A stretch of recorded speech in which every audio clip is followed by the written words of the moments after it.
नमस्कार। मैं हूँ अलका नेगी तोमर और हमारी आज की कथा है रसिक संत जयदेव पर। यहाँ पर दिए वृतांत स्वामी शिवानंद जी की पुस्तक लाइव्स ऑफ सेंट्स पर आधारित है। 12वीं शताब्दी के उत्तरार्ध में जयदेव जी का जन्म जगन्नाथपुरी के निकटवर्ती गांव केंदुबिल्वा में हुआ था। इन्होंने राधा कृष्ण के प्रेम पर गीत गोविंद नामक काव्य की रचना की। यहीं से रसिक भक्ति का प्रादुर्भाव हुआ। जयदेव जी की अमर कृति गीत गोविंद ईश्वर के पवित्र प्रेम की प्रतिलिपि है। यह श्रृंगार रस से ओतप्रोत है। एक रात एक भक्त ब्राह्मण नारायण शास्त्रियार को स्वप्न में प्रभु जगन्नाथ जी ने दर्शन दिए और कहा कि शीघ्र ही उनकी पत्नी की एक पुत्र रत्न की प्राप्ति की कामना पूर्ण होने वाली है। प्रातः पत्नी से पूछने पर वे उन पर अति क्रोधित हुए। उन्हें लगा उनकी पत्नी का पुत्र मोह एक स्वार्थ है और इस मोह के कारण वे दोनों बैकुंठ का सुख नहीं देख पाएंगे। क्रोध में आकर उन्होंने अपनी पत्नी से वार्तालाप भी बंद कर दिया, परंतु शांति से सोचने पर उन्हें इस बात का भान हुआ कि उनकी पत्नी के हृदय में उठी यह भावना भी प्रभु के ही आशीर्वाद से उपजी है। अतः वे अपनी पत्नी को पुनः प्रेम व सम्मान की दृष्टि से देखने लगे। समय आने पर उन्हें एक पुत्र हुआ। नाम रखा गया जयदेव। जयदेव बाल्यकाल से ही ईश्वर को समर्पित थे। उन्होंने विद्यालय जाकर संस्कृत का ज्ञानार्जन किया था।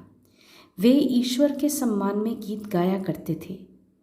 उनके स्वर मधुर व कर्णप्रिय होते। लोग उनके आसपास बैठकर उनके भजन सुना करते।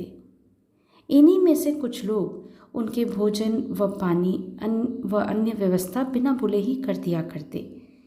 जयदेव जी के इस जीवन से काफ़ी संतुष्ट थे।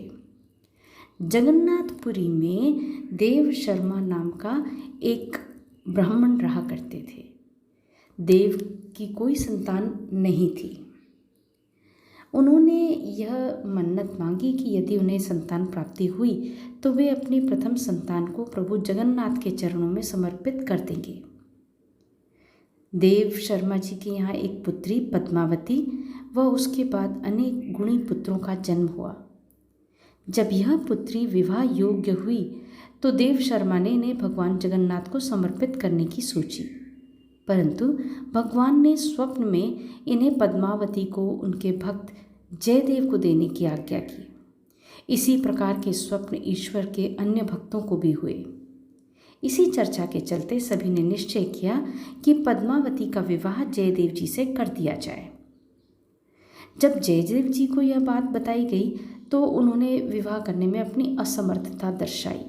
उनका एक ही तर्क था कि वे स्वयं अपना ही भरण पोषण कठिनाई से कर पाते हैं।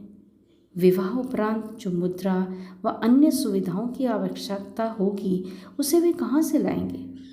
देव शर्मा उनकी इस बात से सहमत नहीं थे।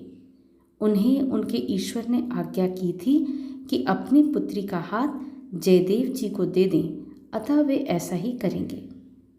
अंत में जयदेव जी को बात रखनी पड़ी और उन्होंने विवाह कर लिया।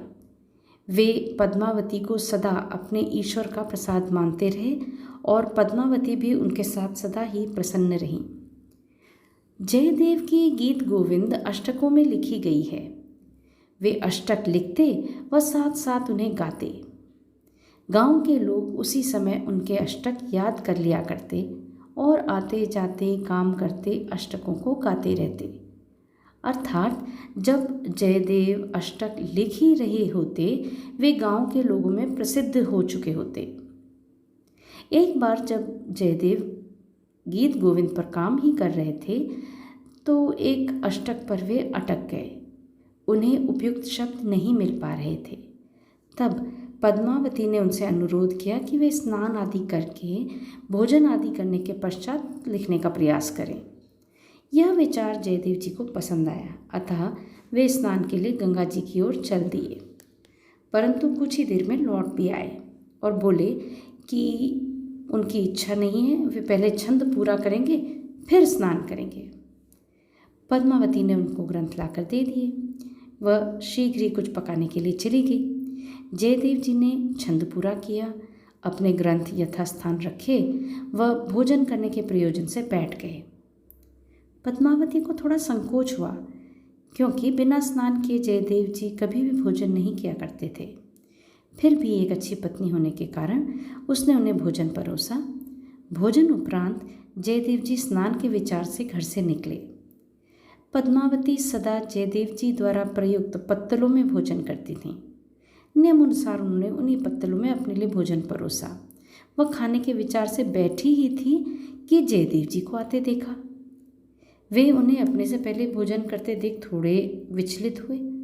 जब उन्होंने अपनी पुस्तक में अपना लिखा अधूरा अष्टक पूरा पाया और अपनी पत्नी के मुख सारी बात सुनी, तो ईश्वर की कृपा से चकित हो गए। वह ईश्वर का आशीष जान प्रोत्साहित होकर काव्य रचना में नए उत्साह के साथ लग गए। जयदेव वे संत कवि हैं जिन्हें रसिक कवि होने का सम्मान प्राप्त है। उनके लिखे गीत शांति व सुखद अनुभूति देते हैं। आज के लिए इतना ही। शीघ्र मिलते हैं एक और कथा के साथ। तब तक हमारे साथ बने रहने के लिए धन्यवाद। प्रणाम।